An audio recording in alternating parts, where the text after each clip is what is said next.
Hello everyone, welcome back to my channel. లైఫ్లో ఏదైనా new step వేయబోతుంటే కనుక దేవుడికి మొక్కుకొని చేస్తే మంచి జరిగిద్దని ఒక నమ్మకం. అలానే మాకు దగ్గరలో ఉన్న విజయవాడకి అయితే వచ్చాము అమ్మవారిని దర్శించుకోవటానికి.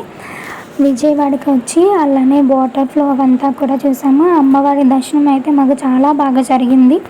అమ్మవారిని దర్శించుకొని అక్కడ అనుకోకుండా మాకు ప్రసాదం, అమ్మవారి ప్రసాదం కూడా దొరికింది. ఎప్పుడూ తినలేదు. ఆ రోజు మాకు చాలా అదృష్టం ఉందని అనుకున్నాము. అమ్మవారి పసుపు కుంకుమలు ప్రసాదం అవన్నీ దొరకడం. సో అవన్నీ తీసుకొని బయటకు వచ్చి కృష్ణానది దగ్గర కాసేపు చాలా పీస్ఫుల్గా అనిపించింది. కృష్ణానదిని అలా చూడటం, మేము ఎప్పుడు వచ్చినా సరే వాటర్ ఫ్లో ఇలా చూడలేదు, కానీ ఇలా వాటర్ ఫ్లో చూడటం అయితే చాలా బాగుంది. అప్పుడే ఫ్లడ్స్ వచ్చి తగ్గిపోయినాయి. సో చాలా బాగుంది వ్యూ చూడటానికి. అంత బాగా దర్శనం చేసుకొని మళ్ళీ రిటర్న్ అయితే అయిపోయాము. Thanks for watching.